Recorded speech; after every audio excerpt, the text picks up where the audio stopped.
Hello everyone, कैसे हैं आप लोग। Welcome to lecture 11। और जैसा कि आप लोग जानते हैं कि हम लोग क्लास 11th अकाउंटेंसी के लिए टोटल 16 क्लासेस का एक कंप्लीट कोर्स कर रहे हैं, जिसकी अभी तक हम लोग 10 क्लासेस कर चुके। और आज हम 11th लेक्चर में पूरे अकाउंट्स का सबसे इम्पोर्टेंट और सबसे टफ माना जाने वाला चैप्टर करने जा रहे हैं। क्लियर? बच्चे, टीचर्स इस चैप्टर को सबसे टफ मानते हैं, सबसे ज़्यादा वॉल्यूमिनस मानते हैं कि इसमें वॉल्यूम बहुत है। लेकिन इस चैप्टर को मैं आप लोगों को 5 डेज में कंप्लीट कराऊंगा। 5 दिन या कह लीजिए 5 लेक्चर। 11 लेक्चर से लेकर लेक्चर नंबर 11, 12, 13, 14, 15, 11 से लेकर 15 तक के सारे लेक्चर हर बच्चा आराम से देखे, ध्यान से देखे। लेक्चर कहीं नहीं जा रहे, 1 बार 2 बार 3 बार देखे और उसके बाद मुझे कमेंट में बताना कि सर हमें नहीं आया समझ में। ये मेरा आप लोगों को प्रॉमिस, चाहे चैप्टर कितना मर्जी टफ क्यों नहीं, अगर आप इसे देखेंगे तो आपको बिल्कुल आराम से चैप्टर क्लियर होगा। और सारी बातें इसके अंदर एग्जाम ओरिएंटेड हैं, वो सब आपके पेपर में आने वाली है। तो चैप्टर का नाम है फाइनल अकाउंट्स या फाइनेंशियल स्टेटमेंट भी इसको बोला जाता है। क्लियर? जो बच्चे चैनल पर न्यू हैं, जो पहली बार देख रहे हैं, केवल फाइनल अकाउंट के लिए देख रहे हैं, वो बाकी क्लासेस भी जरूर देखिए। क्लियर? और अपने फ्रेंड्स के साथ लाइक कीजिए, इसको सब्सक्राइब कीजिए, शेयर कीजिए, ठीक, ताकि और लोगों को भी कम समय में कुछ अच्छा पढ़ने का मौका मिल जाए। क्लिक? चलिए जी, तो अब मैं पहले एक बार आपको इस शेड्यूल को दिखाना चाहूँगा। अगर कोई बच्चा पहले इसको भूल चुका है तो मैं एक बार दोबारा याद दिलाता हूँ। ये हमने शेयर किया था आपके साथ लेक्चर नंबर 1 में, जहाँ पर मैंने आपको बोला था कि बेटे ये हमारा पूरा इंडेक्स है कि हम इस 16 क्लासेस के कोर्स में क्या क्या करेंगे। तो हम अब तक 1, 2, 3, 4, 5, 6, 7, 8, 9, 10 यहां तक के सारे चैप्टर हम कंप्लीट कर चुके। और आज हम शुरू करने जा रहे हैं फाइनल अकाउंट्स। और फाइनल अकाउंट की आज हमारी पहली क्लास है। ठीक, आज हम ये समझेंगे फाइनल अकाउंट होता क्या है, फाइनेंशियल स्टेटमेंट क्या होता है, इसमें हमें क्या बनाना होता है। ठीक, और आप देखिए चैप्टर नंबर, ये लेक्चर 9 से लेकर और लेक्चर नंबर 15 तक, यहाँ से लेकर यहाँ तक की जो सारी क्लासेस हैं, इनका वेटेज है सीबीएसई करिकुलम के अकॉर्डिंग 20 नंबर। करेक्ट? तो अगर आप ये दोनों चैप्टर भी प्रिपेयर करते हो ठीक से तो आप 20 नंबर लेने के लिए एलिजिबल हो जाते हो।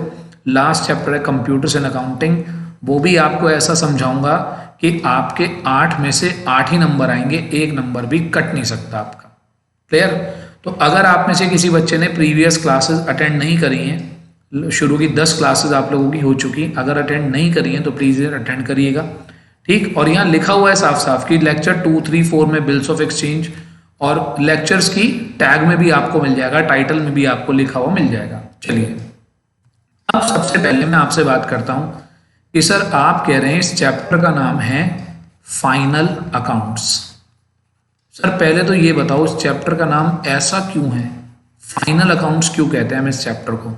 क्या ये फाइनल है, इसके बाद अकाउंट खत्म हो जाती है? अब सुनिएगा मेरी बात। आपने अगर कभी ध्यान दिया हो थोड़ा सा, तो जब हम अकाउंटिंग करनी शुरू करते हैं तो बेटे सबसे पहले होती है रिकॉर्डिंग। सबसे पहले हम करते हैं रिकॉर्डिंग, और रिकॉर्डिंग के लिए आप लोगों ने चाहे सीखा हो चाहे ना सीखा हो, लेकिन आपको पता जरूर होगा, एक चैप्टर होता है जर्नल एंट्रीज का। फिर आप क्या करते हैं, उन रिकॉर्डेड ट्रांजैक्शंस को क्लासीफाई करते हैं।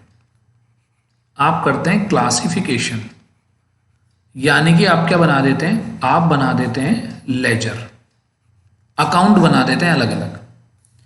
अब क्लासिफिकेशन हो गया, फिर आप बनाते हैं ट्रायल बैलेंस। अब ये क्या होता है जी ट्रायल बैलेंस? बेटे ध्यान से सुनना, यहां पर हमारे पास वॉल्यूम होता है बहुत ज्यादा, ट्रांजैक्शंस बहुत सारी होती हैं। क्लासिफिकेशन में हम लेजर बना के उन्हें थोड़ा छोटा कर लेते हैं। और ट्रायल बैलेंस बना के हम उन्हें और छोटा कर लेते हैं। ठीक, ट्रायल बैलेंस तो हमें ये बताता है बस भाई पूरे साल में मैंने मोहन को गुड्स बेचा, सोहन को गुड्स बेचा, हरि को बेचा, श्याम को बेचा, किसको बेचा, मुझे क्या मतलब। ईयर के एंड पर मुझे चाहिए उसकी समरी। समरी मतलब ये बता दो भाई पूरे साल में कितने का गुड्स बेचा, पूरे ईयर में कितने का खरीदा। सैलरी आपने 100 एम्प्लॉयज को 12 महीने तक सैलरी दी होगी, उससे हमें क्या मतलब। समराइज बात करो कि हमने पूरे साल में कितनी सैलरी दी। ये चीजें हमें ट्रायल बैलेंस तक पता चल जाती हैं, यानी कि ट्रायल बैलेंस हमें समरी दे देता है हर चीज की। अब एक बात बताता हूं आपको, अगर आप किसी नॉर्मल पर्सन से जो अकाउंट, ऐसा नहीं कह रहा मैं कि हम एबनॉर्मल है, नॉर्मल पर्सन से मेरा यहां पर मतलब है कि जो नॉन कॉमर्स बैकग्राउंड से बिलोंग करता हो, उससे पूछो कि भाई ये बताओ अकाउंट्स क्यों बनाते हैं, हम हिसाब किताब क्यों करते हैं, तो हर बच्चा हर स्टूडेंट ये आंसर देता है भाई हम जानना चाहते हैं कि हमने बिजनेस में कितना प्रॉफिट कमाया, कितना लॉस कमाया, ये जानने के लिए हम अकाउंट्स बनाते हैं, ये जानने के लिए हम हिसाब किताब करते हैं। तो बस बेटे ये काम करने के बाद अब हम जानना चाहते हैं अपना रिजल्ट। बिल्कुल ऐसे ही है, आप पूरे साल पढ़ाई करते आते हो, लास्ट में जानना चाहते हो अपना रिजल्ट कि आप पास हुए या फेल हुए, आपके कम नंबर आए या ज़्यादा नंबर आए। इसी तरीके से जो फाइनल अकाउंट है, जिसे हम फाइनेंशियल स्टेटमेंट भी कहते हैं, फाइनेंशियल स्टेटमेंट या फाइनल अकाउंट, या हम कहते हैं उसको फाइनल अकाउंट्स। ठीक, फाइनेंशियल स्टेटमेंट या फाइनल अकाउंट, ये भी यही काम करता है, ये भी हमारा रिजल्ट बताता है कि भैया तुमको प्रॉफिट हुआ, तुमको लॉस हुआ, क्या हुआ ये बताता है। और साथ ही साथ ये बताता है तुम्हारी पोजीशन क्या है। सर पोजीशन क्या होती है, अपने पापा से आज पूछना पापा हमारी फाइनेंशियल पोजीशन कैसी है, पापा बताएंगे बेटे हमारे पास 2 घर हैं, 2 फ्लैट हैं, 1 प्लॉट है, तो ये तो तुम्हारी है एसेट्स। और तुम्हारे सिर पे लाइबिलिटी कितनी है, वो है तुम्हारी लाइबिलिटी। एसेट और लाइबिलिटी जब दोनों की बात करते हैं वो होती है फाइनेंशियल पोजीशन। क्लियर, तो यानी कि फाइनल अकाउंट हम इसलिए इसको कहते हैं क्योंकि ये हमें हमारे बिजनेस का फाइनल रिजल्ट बताता है कि भाई तुमने पूरे साल जो काम करा कुछ कमाया भी या नहीं कमाया। सही, हमारी पोजीशन बताता है कि ईयर एंड पे हमारे पास कितने की एसेट्स हैं, कितनी लाइबिलिटीज हैं, किस एसेट में कितनी वैल्यू है, ये सब बातें हमें फाइनल अकाउंट से पता चलती हैं। ठीक है, ये तो थी समझने की बात, रटने की चीजें तो बेटे रट ही लोगे, लेकिन ये बात है समझने की। पूरा इसको बोलते हैं अकाउंटिंग ट्रेल, ये ट्रेल है। ठीक है, आपस में सब जुड़े हुए हैं। ठीक, तो रिकॉर्डिंग से हमें कुछ पता थोड़ी चलता था, आप जर्नल एंट्री बना लो उससे कोई प्रॉफिट लॉस थोड़ी पता चलेगा। प्रॉफिट लॉस किससे पता चलेगा, जब हम फाइनेंशियल स्टेटमेंट बना देंगे। आई होप आपको क्लियर हुई होगी मेरी बात कि हम फाइनेंशियल स्टेटमेंट बनाते क्यों हैं और इसको फाइनल अकाउंट्स कहते क्यों हैं। अब आते हैं इसके मीनिंग पे। Final account gives an idea about the profitability and the financial position of the business. किसको बताते हैं, मैनेजमेंट को बताते हैं, ऑनर्स को बताते हैं, जो लोग इंटरेस्टेड होते हैं उनको बताते हैं।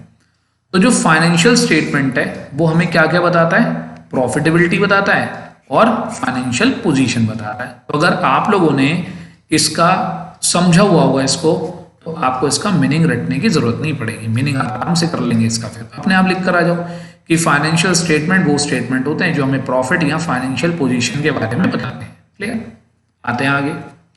अब इस डायग्राम को बहुत अच्छे से देखेंगे।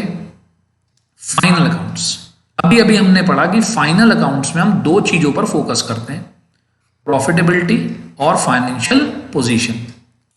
अपना प्रॉफिट जो हम निकालते हैं उसके लिए हम 2 अकाउंट बनाएंगे, एक का नाम होगा ट्रेडिंग अकाउंट और एक का नाम होगा profit and loss account. Financial position की बात हुई तो उसके लिए हम बनाएंगे बैलेंस शीट। तो इन तीनों को 1, 2, 3 को एक साथ हम बोल देते हैं फाइनल अकाउंट्स या फाइनेंशियल स्टेटमेंट। क्लियर, प्रॉफिटेबिलिटी के लिए 2 चीजें बनाते हैं, ट्रेडिंग अकाउंट, P&L अकाउंट। अभी बात करूंगा ट्रेडिंग क्यों बनाते हैं और P&L क्यों बनाते हैं। बनाने भी सिखाऊंगा, फॉर्मेट भी दिखाऊंगा। 5 क्लासेस में फाइनल अकाउंट सिखा दूंगा, ये मेरी आप लोगों को गारंटी है। बस आप ध्यान से समझना और देखना। अगर किसी बच्चे को लगता है कि इसे कॉपी करने से हमें फ़ायदा होगा तो कॉपी भी कर सकते हैं, ठीक। लेकिन मेरे हिसाब से कॉपी आपको करना चाहिए। आप पहले एक बार पूरी क्लास ऐसे ही देखा करो, फिर उसके बाद देखा करो कि चलो भाई अब देखते हैं और अब थोड़ा थोड़ा साथ में कॉपी भी करेंगे, ठीक। तो कॉपी कर लिया करो, फिर जब मौका मिले फिर एक बार दोबारा क्लास ऐसे ही देख ली। तो आप 2-3 बार देखोगे तो आराम से समझ में आएगा आपको सब कुछ। वैसे तो पहली बार में ही आपको 80-90% बात बिल्कुल क्लियर हो जाएगी। चलिए जी, अब बात करते हैं कि स्ट्रैटेजी क्या होगी जब हम पेपर में करने जाएंगे कि सर ठीक है आपकी बात है तो हमने बहुत सुन ली है, ऐसे करेंगे ऐसे करेंगे, ये बताओ प्रैक्टिकली क्या करेंगे। मैंने कहा बेटे प्रैक्टिकली तुम्हें ये जो ट्रायल बैलेंस नाम की एक चीज होती है बेटे, ये जो हमारी सीरीज है इस सीरीज का पहला लेक्चर मैंने कराया है ट्रायल बैलेंस। ये देखो इसका सबसे पहला लेक्चर है ट्रायल बैलेंस, सही। तो ट्रायल बैलेंस आपको गिवन होगा, ट्रायल बैलेंस आपको गिवन होगा। ट्रायल बैलेंस में होगा क्या बेटे, ट्रायल बैलेंस में हमें हर चीज का टोटल बताया होगा। मतलब टोटल परचेज कितनी, टोटल सेल कितनी, टोटल सैलरी कितनी, टोटल एडवर्टीजमेंट कितनी, total debtors, total creditors, total machine, total building, हर चीज का टोटल बताया होगा। तो हमें क्या करना होता है, उस ट्रायल बैलेंस को 3 जगह स्प्लिट कर देना होता है। ट्रायल बैलेंस की कुछ चीजें तो ट्रेडिंग अकाउंट में चली जाती हैं, ठीक। कौन सी चीजें जाती हैं वो मैं बताऊंगा। भाई यहां आते ही मैंने कहा बेटे ट्रायल बैलेंस के अंदर बहुत सारी आइटम्स होती हैं, बहुत सारे अकाउंट के बैलेंसेस होते हैं, परचेज का, सेल का, सैलरी का, वेजेस का, स्टेशनरी का, प्रिंटिंग का, debtor, creditor, machine, building, goodwill, patent, trademark, बहुत कुछ होता है। तो मैं आपको सिखाऊंगा कि इन अकाउंट बैलेंसेस में से ट्रेडिंग में कौन कौन सा जाएगा, ठीक। इनमें से P&L में कौन कौन सा जाएगा और इनमें से बैलेंस शीट में कौन जाएगा। यानी कि आप ये मान लो इसके अंदर इतनी सारी आइटम है, ट्रायल बैलेंस के अंदर इतनी सारी आइटम्स हैं, इसमें से कुछ आइटम तो हमारी चली जाएंगी ट्रेडिंग अकाउंट में, वो कौन सी जाएंगी वो मैं सिखाऊंगा। कुछ आइटम चली जाएंगी प्रॉफिट एंड लॉस अकाउंट में और कुछ आइटम चली जाएंगी बैलेंस शीट में। तो सर आप हमें ये सिखाओ कि कौन सी आइटम ट्रेडिंग में जाएंगी, कौन सी आइटम P&L में जाएंगी और कौन सी आइटम बैलेंस शीट में जाएंगी, और साथ साथ लॉजिक भी समझाना क्यों, ठीक। तो कौन सी आइटम, तो ये बड़ा सा है ट्रायल बैलेंस, और ट्रायल बैलेंस 3 जगह बढ़ जाता है। ट्रायल बैलेंस की कुछ चीजें ट्रेडिंग हथियार लेता है, कुछ P&L और कुछ बैलेंस शीट, ठीक। आगे चलते हैं, अब आते हैं कि जी ट्रेडिंग अकाउंट क्या होता है, ठीक। ट्रेडिंग अकाउंट क्या है, देखिए बेटा, trading account determines the amount of net purchase, हमने कितना खरीदा, sale during the year, sale बताता है। ट्रेडिंग अकाउंट इस बात में हमारी हेल्प करता है कि हम अपना सेलिंग प्राइस कितना रखें, ठीक, हमारी कॉस्ट कितनी है, ये सब चीजें हमें ट्रेडिंग अकाउंट बताता है। सबसे इंपॉर्टेंट बात फैक्ट्री एक्सपेंसेस। अब मैं आपको एक छोटी सी बात बताता हूं, देखिए ध्यान से सुनिएगा। सपोज कर लेते हैं इस चैप्टर को ज्यादा अच्छा समझ पाओगे जब आप मानकर चलोगे कि हमारी एक फैक्ट्री है, हमारी एक फैक्ट्री, एक दुकान है, फैक्ट्री में हम सामान बनाते हैं और दुकान में हम सामान बेचते हैं। अब बिल्कुल ध्यान से सुनना मेरी बात। सबसे पहले होता है रॉ मटेरियल, रॉ मटेरियल होता है, रॉ मटेरियल से हम उसे प्रोसेस करके बनाते हैं फिनिश गुड्स, फिर वो सेल हो जाता है, सही है।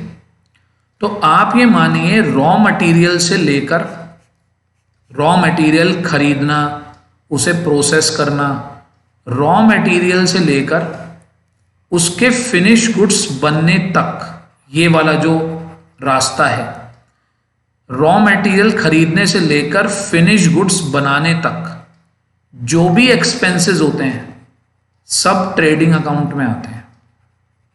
कहां पर आते हैं, ट्रेडिंग अकाउंट में आते हैं।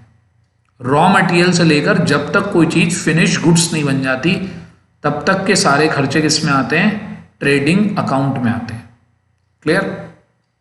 दूसरी बात, ट्रेडिंग अकाउंट हमें यह बताता है कि बिजनेस प्रॉफिटेबल है। अगर आप ट्रेडिंग अकाउंट बनाओ, ट्रेडिंग अकाउंट को सॉल्व करो और उससे एक प्रॉफिट निकल कर आए, तो ट्रेडिंग अकाउंट हमें यह बताता है कि जो आप बिजनेस कर रहे हो वो बिजनेस प्रॉफिटेबल है। अब मैं आपको एक छोटा सा एग्जांपल देता हूं। फॉर एग्जांपल, मेरी एक फैक्ट्री है, वहां पर मैं ये पेन बनाता हूं। पेन के लिए मैं रॉ मटेरियल खरीदता हूं, प्लास्टिक खरीदता हूं, इंक खरीदता हूं, बहुत सारी चीजें खरीदता हूं और पेन बनाता हूं। अब मैंने पेन बनाया, पेन मेरा बनकर तैयार हो गया। अब तक मेरे जितने भी खर्चे हुए, मान लो मैं आपको सीधा सीधा बोलूं, मैंने कहा बेटा मेरा ये पेन ना बनकर तैयार हो गया है 10 रुपए का। तो आपने कहा सर इसको मार्केट में बेचोगे कितने में? मैंने कहा बेचूंगा मैं इसको 12 रुपए का। तो देखने में क्या दिखाई दे रहा है? 10 का पेन 12 में बेचूंगा, 2 रुपए का प्रॉफिट।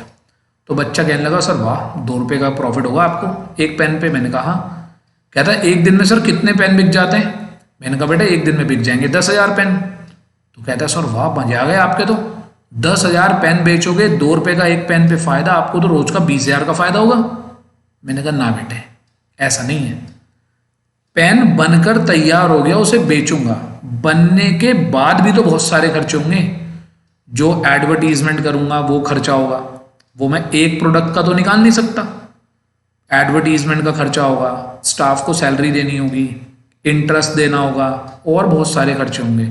वो सारे खर्चे होंगे, उसके बाद कहीं जाके मुझे पता चलेगा कि मुझे कितना फायदा हुआ। अभी तो देखने में लग रहा है कि मुझे रोज का 20,000 का फायदा होगा, एक महीने में मेरे को कितने लाख रुपए का फायदा होगा, लेकिन पता नहीं ऐसा होगा या नहीं होगा, क्योंकि बनने के बाद और बेचने तक, पैसे रिकवर होने तक और भी तो खर्चे होते हैं। केवल सामान बना लेने से तो काम नहीं बन जाता। तो बेटे बनाने तक के सारे खर्चे आते हैं ट्रेडिंग में, और बनाने के बाद के खर्चे आते हैं। अगला अकाउंट आएगा आपका profit and loss account, profit and loss account में। तो बच्चों को समझाने के लिए मैं कई बार ऐसे कह देता हूं कि बेटे कोई भी खर्चा अगर परचेज गुड्स को खरीदने से या गुड्स को बनाने से रिलेटेड हो तो वो आता है ट्रेडिंग अकाउंट में। कौन से अकाउंट में आता है? ट्रेडिंग अकाउंट में। अभी और बात करेंगे इसके बारे में। ये है इसका फॉर्मेट, ट्रेडिंग अकाउंट। पेन कर लेते हैं चेंज, क्योंकि व्हाइट पे ब्लैक अच्छा दिखेगा। ट्रेडिंग अकाउंट ये हमें बनाना है। और बेटे हम जो ये पूरा चैप्टर पढ़ रहे हैं किसी कंपनी के बारे में नहीं पढ़ रहे, हम ये चैप्टर पढ़ रहे हैं सोल प्रोप्राइटरशिप के बारे में। सोल प्रोप्राइटर का मतलब एक अकेला पर्सन, एक छोटी दुकान, एक छोटा बिजनेस, एक छोटी सी फैक्ट्री, छोटी सी दुकान। अब हर बच्चा समझेगा मेरी बात। इसकी डेबिट साइड में आता है ओपनिंग स्टॉक। हमारे पास जब ईयर शुरू हुआ पहले से ही कितने का स्टॉक पड़ा था, कितना गुड्स हमने खरीदा, कुछ वापस भी कर देते हैं, तो परचेज रिटर्न यहां से हो जाएगा माइनस। इधर दिखाएंगे सेल, और सेल में से माइनस हो जाएगा सेल रिटर्न। पहले तो 1 2 3 4, इन 4 चीजों को कर देते हैं फिक्स। ओपनिंग इधर, क्लोजिंग इधर, परचेज इधर, सेल इधर। करेक्ट। अब यहां पर ये जितने भी एक्सपेंसेस आ रहे हैं, यहां से लेकर यहां तक, ये जो सारे एक्सपेंसेस आ रहे हैं, ये हर एक एक्सपेंस या तो related to purchase of goods से, या तो गुड्स खरीदने से रिलेटेड है, और या related to manufacturing of goods है, या गुड्स को मैन्युफैक्चर करने से रिलेटेड है। अब एक एक करके मैं आपको समझाता हूं हर एक खर्चा।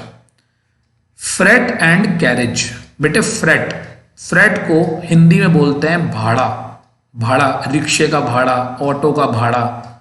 जब हम सामान मंगाते हैं तो वो किसी चीज में लोड होकर आता है, किसी रिक्शे में, किसी ऑटो में, उसको हम बोलते हैं फ्रेट। कैरेज उसको लेकर जाना। मान लो कोई वर्कर आपने लगाया, कोई लेबर लगाई, उसको लेकर जाएगा। अगला है कस्टम्स एंड इंश्योरेंस। जब आप सपोज करो गुड्स को किसी फॉरेन कंट्री से इंपोर्ट कर रहे हो तो क्या होगा, वो इंपोर्ट ड्यूटी वगैरह लगती है, तो वो यहां पर आता है। वेजेस, मजदूरी, बेटे मजदूरी दी जाती है फैक्ट्री में, ऑफिस में दी जाती है salary, correct. Gas, water and fuel, बेटे गैस, वाटर, फ्यूल। अब कोई बच्चा ये मत कहना नहीं सर वाटर का यूज तो ऑफिस में भी होता होगा, बेटे यहां पर गैस, वाटर, फ्यूल एक साथ है, ठीक। तो ये नॉर्मली प्रोडक्शन में यूज होने वाली चीजें, फ्यूल है, गैस है, वाटर है, सही। तो ये फैक्ट्री का खर्चा होता है। फैक्ट्री के कोई और खर्चे जो फैक्ट्री के नाम से दिए गए हों, रॉयल्टी ऑन प्रोडक्शन। जब हम सपोज करो किसी से उसका कोई डिजाइन खरीदें, मान लो इस पेन का डिजाइन आपने बनाया था लेकिन फैक्ट्री मेरी बन रहा है, तो उस पर मैं आपको कुछ रॉयल्टी देता हूं। कार्गो एक्सपेंसेस, कार्गो जो बड़े बड़े कंटेनर्स होते हैं, shipping expenses, import duty, custom duty, ये इंपोर्ट से रिलेटेड है। डॉक चार्जेस, जब सामान समुंदर से आता है, सी रूट से आता है तो डॉक बोलते हैं उसको, जहां पर सामान उतरता है, ठीक। ऑक्ट्रॉय, ऑक्ट्रॉय क्या होता है, इसको आप कह सकते हैं मॉडर्न टाइम का टोल टैक्स। जब आप एक शहर से दूसरे शहर में जाते हैं तो टोल टैक्स लगते हैं, तो बेटे जब वो गुड्स पे लगता है तो उसको ऑक्ट्रॉय बोलते हैं। कमीशन ऑन परचेज, ठीक, गुड्स खरीदने के लिए हमने कोई कमीशन दी है, तो बेटे गुड्स को बनाने से और गुड्स को खरीदने से रिलेटेड हर एक खर्चा यहां पर आता है, ठीक है। अब हम इस अकाउंट को बंद कर देते हैं, जैसे नॉर्मली हम लेजर बंद करते हैं, ज्यादा वाला टोटल दोनों तरफ, ज्यादा में से कम वाला माइनस करते हैं। अगर आंसर यहां निकल कर आता है, अगर आंसर यहां निकल कर आता है तो उसे बोलते हैं ग्रॉस प्रॉफिट, और अगर इधर निकल कर आता है तो उसको बोलते हैं ग्रॉस लॉस। इधर आने का मतलब क्या है, खर्चे ज्यादा, डेबिट साइड ज्यादा है, क्रेडिट साइड कम है तो लॉस होगा, और कमाई वाली साइड ज्यादा, खर्चे वाली साइड कम, तो हमें क्या होगा, प्रॉफिट होगा। ये हमें केवल इतना बताता है कि हमारा बिजनेस कैसा है, प्रॉफिटेबल है। अब हमने उसे प्रॉफिटेबल वे में चलाया या नहीं चलाया, दैट इज अनदर थिंग। जब माल बनकर तैयार हो गया और उसकी जो सेल प्राइस थी, दोनों के बीच में डिफरेंस था, और हमें प्रॉफिट हो सकता था। अब अगर हम उसके बाद खर्चे बहुत ज्यादा बढ़ा दें तो प्रॉफिट नहीं होगा, हमें नुकसान हो जाएगा। चलिए आगे आते हैं। अब आते हैं profit and loss account. Profit and loss account shows the net profit and net loss of the business for the accounting period. बेटे वो तो बताता था ग्रॉस प्रॉफिट, वो तो केवल ये बताता था कि बिजनेस प्रॉफिटेबल है या नहीं है। ये बताता है कि are you running the business in profit और नॉट, तुम बिजनेस को प्रॉफिट में चला रहे हो या नहीं चला रहे। नेट प्रॉफिट, नेट तुम्हारे हाथ में बचा कितना, नेट लॉस तुम्हारे को असली में लास्ट में जाके क्या हुआ, लॉस हुआ या गेन हुआ, सही। आती है बात समझ, ये होता है प्रॉफिट एंड लॉस अकाउंट। अब आते हैं इसके फॉर्मेट पे, मेरे बेटे ध्यान से सुनना। ये जो ये जो आपका प्रॉफिट एंड लॉस अकाउंट है, ये ट्रेडिंग अकाउंट के नीचे बनता है। जैसे कि आपका एक पूरा पेज होता है, ऊपर की तरफ ट्रेडिंग बनता है, नीचे की तरफ P&L बनता है। तो हमें जो भी वहां से प्रॉफिट हुआ वो हम यहां ट्रांसफर कर लेते हैं। ग्रॉस प्रॉफिट उधर डेबिट में आया था, यहां क्रेडिट में आता है। देख लो एक बार आप लोग, कहीं कंफ्यूजन हो। यहां ग्रॉस प्रॉफिट डेबिट में आया था, वो अपोजिट साइड में ट्रांसफर हो जाता है और उसी के नीचे से क्या शुरू हो जाता है, P&L अकाउंट। जो लॉस है इधर से इधर आ जाता है, डेबिट से क्रेडिट में आ जाता है। तो जरा देखते हैं, ग्रॉस प्रॉफिट आ गया क्रेडिट साइड में और ग्रॉस लॉस आ गया डेबिट साइड में। अब मेरी बात सुनना बहुत ही ध्यान से। फैक्ट्री के खर्चे तो जा चुके हैं ऊपर ट्रेडिंग में, उसके अलावा अगर आपको किसी भी टाइप की इनकम होती हो, इन सबको बोला जाता है इनडायरेक्ट इनकम। क्या बोलते हैं इसको, इनडायरेक्ट इनकम। सारी की सारी इनडायरेक्ट इनकम यहां पर आती है। मतलब सर डायरेक्ट इनकम क्या होती है, मैंने कहा बेटे जो चीज का हमारा बिजनेस है उसे बेचने से हमारी जो कमाई होती है वो होती है डायरेक्ट इनकम। जैसे कि आप में से एक बच्चे का कपड़े का काम है, तो कपड़ा बेचने से होने वाली इनकम है डायरेक्ट इनकम। लेकिन ऐसा तो नहीं है कि उसके अलावा कहीं और से इनकम नहीं मिल सकती है। तो ये अलग अलग टाइप की इनकम्स हैं जो हमें मिल सकती हैं कहीं से भी, करेक्ट। तो उन्हें हम बोलते हैं इनडायरेक्ट इनकम। इनमें से एक ये बड़ी इंपॉर्टेंट होती है अप्रेंटाइज प्रीमियम। अप्रेंटाइज का मतलब होता है जब हम अपने यहाँ किसी पर्सन को ट्रेनिंग पे रख लेते हैं और उल्टा हम उससे पैसे लेते हैं काम सिखाने के, तो ये सब हमारी इनडायरेक्ट इनकम है। क्लियर।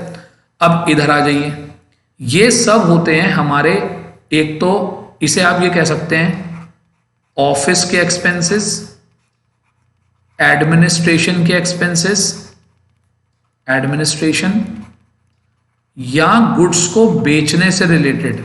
देखो गुड्स बनाने का खर्चा ऊपर, बेचने का खर्चा नीचे। फैक्ट्री का खर्चा ट्रेडिंग में, ऑफिस का खर्चा P&L में। अब आप देखो सेल की कमीशन, सेल का distribution expense, postage, Telegram, insurance, electricity, telephone. अब देखो इलेक्ट्रिसिटी, एक और वर्ड बताता हूं वहां पर, अगर वर्ड कभी दिया हो पावर, पावर यहां पर पावर होती है जो फैक्ट्री में लाइट आती है, करंट दोनों से ही लगता है, पावर से भी इलेक्ट्रिसिटी से भी, लेकिन पावर आती है ट्रेडिंग में और इलेक्ट्रिसिटी आती है P&L में। Telephone expenses, journal, legal charges, discount, audit fees. Audit fees का मतलब जो हम अपने अकाउंट CA से चेक करवाते हैं। Bank charges, interest, sample distribution, office administration, entertainment. बेटे यहाँ पर एंटरटेनमेंट का मतलब ये नहीं है हम पिक्चर देखने जा रहे हैं, हमारा कोई गेस्ट आ गया दुकान पे, हमारा कोई कस्टमर आ गया, हम उसके लिए कोई रिफ्रेशमेंट वगैरह मंगा देते हैं, वो भी एंटरटेनमेंट एक्सपेंस में आते हैं। ठीक है, या अपने स्टाफ के लिए हमने कोई पार्टी कर दी, ठीक, ऐसा कोई खर्चा। डोनेशन, सेल टैक्स सब काट सकते हो, GST आ गई है अधिकतर। गुड्स लॉस्ट बाय फायर, कोई गुड्स का नुकसान हो गया, लॉस ऑन फिक्स एसेट, ये बहुत आता है पेपर में। कैरेज आउटवर्ड, कैरेज आउटवर्ड, बेटे आउटवर्ड जिस खर्चे के साथ लगा होता है उसका मतलब होता है ऑन सेल्स। कैरेज तो दी मैंने, रिक्शे का किराया तो दिया, लेकिन जो माल बेचा था उस पर दिया। Clear. Printing, stationery, rent, depreciation, other expense, bad debt, तो सारे के सारे। अब देखो इनमें से कोई भी खर्चा ऐसा नहीं है जो फैक्ट्री में होता हो, तो फैक्ट्री वाले खर्चे ट्रेडिंग में, ऑफिस, सेल, काम को संभालने के खर्चे सब P&L में। ठीक, तो मैं आपको एक बात बताता हूं, ये दोनों फॉर्मेट अपने सामने रख लेना। इस टाइम पर अपनी स्क्रीन को कर देना पॉज करके अपने सामने रखना, पढ़ते रहना, 1 बार 2 बार 3 बार 4 बार, इनकी तरफ देखते रहना और इन्हें पढ़ते रहना, देखते रहना, पढ़ते रहना। ठीक, फिर आ जाओ यहाँ पर, इन्हें भी आराम से एक एक देख के, और ज्यादा कुछ नहीं है, ये याद कर लो कि कौन कौन से ट्रेडिंग में जाते हैं, और थोड़ी सी अपनी सेंस भी लगाना कि भाई ये खर्चा तो फैक्ट्री में होता होगा, तो फैक्ट्री का। ठीक, और ज्यादा भी सेंस मत लगा देना कि बिल्कुल ही भावनाओं में बह जाओ, सब कुछ उठा के ट्रेडिंग में डाल दो। आराम से दोनों चीजों का बैलेंस रखते हुए। अब देखिए पेपर में जब आप बनाएंगे तो ट्रेडिंग और P&L ऐसे बनेगा, ऊपर वाला जो एरिया है ये पूरा का पूरा यहाँ ट्रेडिंग बनता है। ये मान लीजिए आपकी नोटबुक का पेज है, ऊपर तो बनता है ट्रेडिंग और नीचे बनता है P&L। तो यहाँ से बैलेंस ग्रॉस प्रॉफिट इधर जाके ग्रॉस प्रॉफिट BD बन जाता है, इधर का ये इधर चला जाता है, इधर इनकम आ जाती है, इधर एक्सपेंसेस आ जाते हैं। तो ये मान लीजिए ये आपकी नोटबुक का, जो आपकी A4 साइज की नोटबुक होती है, ये उसका एक पेज है, और उस पेज के ऊपर के एरिया में आप ट्रेडिंग बनाते हो, नीचे के एरिया में प्रॉफिट एंड लॉस अकाउंट बनाते हो। ठीक, आज का काम क्या है, आज सर हम इसे बार बार पढ़ेंगे और हम इनकी आइटम्स को याद कर लेंगे कि कौन कौन सी आइटम इसके अंदर आती है। अब सुनिए, अब आगे आती है बैलेंस शीट। बेटे बैलेंस शीट एक स्टेटमेंट होता है, बैलेंस शीट कोई अकाउंट नहीं होता। बैलेंस शीट क्या है, एक स्टेटमेंट, और किसी भी स्टेटमेंट में टू और बाय का यूज नहीं होता। देखो इनमें टू और बाय का यूज होता है, यहां देखो टू और बाय का यूज होता है, by by by, to to to. Balance sheet में टू और बाय का यूज नहीं होता। बैलेंस शीट एक स्टेटमेंट है जो 3 चीजों पर काम करती है, एसेट्स कितनी, लायबिलिटी कितनी और कैपिटल कितनी। तो आप ये कह दीजिए जब हम अपने बिजनेस की एसेट, लायबिलिटी और कैपिटल तीनों चीजों को एक टेबल की फॉर्म में दिखाते हैं, that will be called as balance sheet. ये है बैलेंस शीट का फॉर्मेट। बैलेंस शीट की 2 साइड होती हैं, this is the left side, this is the right side. इधर आती हैं एसेट्स, इधर आती हैं लायबिलिटीज। अब एसेट और लाइबिलिटी का अंदाजा तो सभी का होता है, जैसे कैश हो गया, बैंक हो गया, डेटर्स हो गए, bill receivable, closing stock, building, furniture, machine, plant, goodwill, patent, trademark, investment. किसी पर्सन को तुमने लोन दे रखा है, अदर एसेट्स। क्रेडिटर, मैंने जिनसे उधार में गुड्स खरीदा। बीपी, बिल्स पेबल, बैंक का लोन, बैंक ओवरड्राफ्ट, किसी से लोन ले रखा है, कोई और लाइबिलिटी। और कैपिटल भी लाइबिलिटी साइड में ही आती है, क्योंकि बेटे बिजनेस के लिए तो कैपिटल भी एक इंटरनल लाइबिलिटी है। आपको शायद पता हो, आप लोगों ने टर्म 1 के चैप्टर्स में पढ़ा है कि हम मान कर चलते हैं बिजनेस और बिजनेसमैन दोनों अलग होते हैं, इसलिए जो कैपिटल भी है वो भी बिजनेस के लिए एक लाइबिलिटी की तरह होती है। अब कैपिटल में से ड्रॉइंग माइनस कर दो, जो भी तुम्हें प्रॉफिट हुआ था, वो जो P&L तुमने बनाया, ये देखो इधर नीचे देखो, P&L बनाने से हमें होता है नेट प्रॉफिट। इस नेट प्रॉफिट को हम यहां पर क्या कर देते हैं, ऐड कर देते हैं, क्योंकि प्रॉफिट किसको मिलेगा, मालिक को ही तो मिलेगा। ऐड कर दिया। तो आज हमें क्या याद करना है, आराम से याद करना है कि कौन कौन की, एक होता है ट्रेडिंग, एक होता है P&L, एक होती है बैलेंस शीट। एक एक करके निपटा लो। एक बच्चा कह रहा है सर सबसे पहले मैं बैलेंस शीट करूंगा, तो बैलेंस शीट कर ले बेटा। बैलेंस शीट की 2 साइड होती हैं, चेक कर एसेट में क्या क्या आता है, लाइबिलिटी में क्या क्या आता है, कैपिटल क्या होती है। तीनों फॉर्मेट को बड़े अच्छे से पढ़ना आप लोग। सही, आज का काम इतना, आगे चलते हैं, अभी खत्म नहीं हुई क्लास, थोड़ा सा काम और, जरा सा काम और। अब जरा सुनो, जैसे मैंने यहां पर एक ट्रायल बैलेंस दिया है, आपको पेपर में एक ट्रायल बैलेंस गिवन होगा और आपको इस ट्रायल बैलेंस को स्प्लिट करना होगा 3 जगह, कुछ ट्रेडिंग, कुछ P&L, कुछ बैलेंस शीट। ठीक, सबसे पहली चीज यहां पर लिखी है ऑनर्स इक्विटी। बेटे ऑनर्स इक्विटी बोलते हैं कैपिटल को, मालिक के पैसे को। ये जाएगी लाइबिलिटी साइड में। Machinery assets, cash in hand asset, bill receivable asset, plant and building asset, repair and maintenance P&L की डेबिट में। अब एक बच्चा सोच रहा था कि सर रिपेयर और मेंटेनेंस ये तो हम फैक्ट्री में भी दे सकते हैं। बेटे ध्यान रखना, एसेट्स से जो इनडायरेक्ट खर्चे होते हैं, एसेट्स के इनडायरेक्ट खर्चे, आप अगर रिपेयर करा रहे हो तो जरूरी नहीं है रिपेयर की मशीन चल रही होगी तो ही उसकी रिपेयर होगी। मशीन रखे रखे भी खत्म हो जाती है तो भी उसकी रिपेयर करानी पड़ती है। और यहां पर कहीं लिखा नहीं हुआ कि ये मशीन की रिपेयर है, तो हम नॉर्मल रिपेयर भी मान सकते हैं। तो हमेशा ध्यान रखिएगा P&L की डेबिट साइड में ये हमारा इनडायरेक्ट खर्चा है, इसका डायरेक्टली हमारे गुड्स के बनने से कोई रिलेशन नहीं है। स्टॉक इन हैंड, बेटे इसको बोलते हैं हम ओपनिंग स्टॉक। ठीक, इंश्योरेंस चार्जेस P&L की डेबिट में, बिल्स पेबल लाइबिलिटीज में, सेल्स ट्रेडिंग अकाउंट की क्रेडिट में, एजेंट का कमीशन P&L अकाउंट की डेबिट में, फोन चार्जेस P&L की डेबिट में, रेंट P&L की डेबिट में, फर्नीचर एसेट परचेज ट्रेडिंग की डेबिट में, डिस्काउंट रिसीव्ड, बेटे तुम्हें कुछ भी रिसीव हो, सुनो तुम्हें कुछ भी रिसीव हो, ठीक, सब कहां पर आते हैं P&L अकाउंट की क्रेडिट साइड में।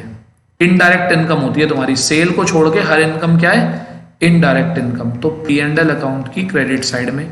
बैंक लोन लाइबिलिटीज में, सैलरी P&L अकाउंट के डेबिट में।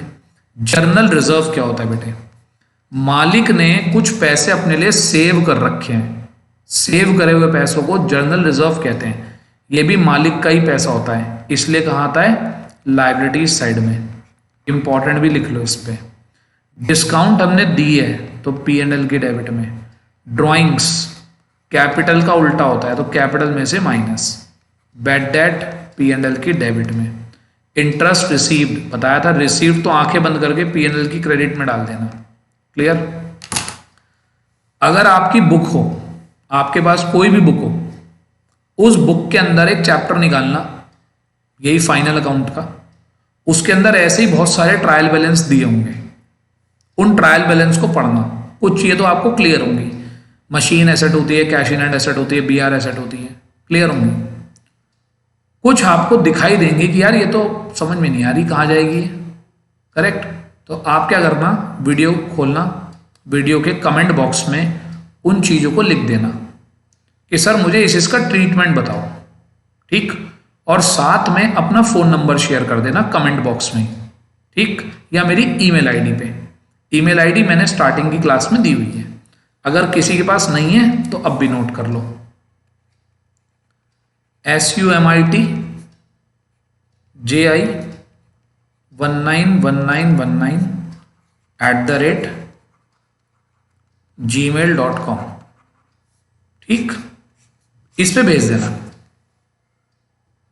ठीक, तो मैं आपको एक्चुअली खाली आप पढ़ तो सकते हो सर, इतने कष्ट कौन करेगा, हम तो गूगल पे चेक कर लेंगे, गूगल पे डालेंगे, गूगल बता देगा, बहुत अच्छी बात है, बता देगा, गूगल तो सब कुछ बता देता है।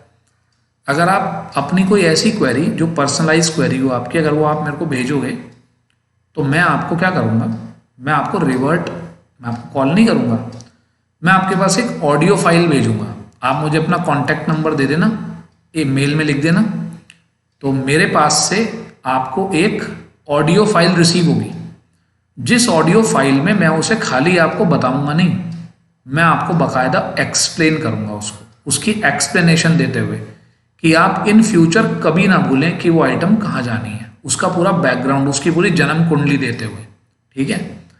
आई होप यहाँ तक की बात आप सबको क्लियर होगी।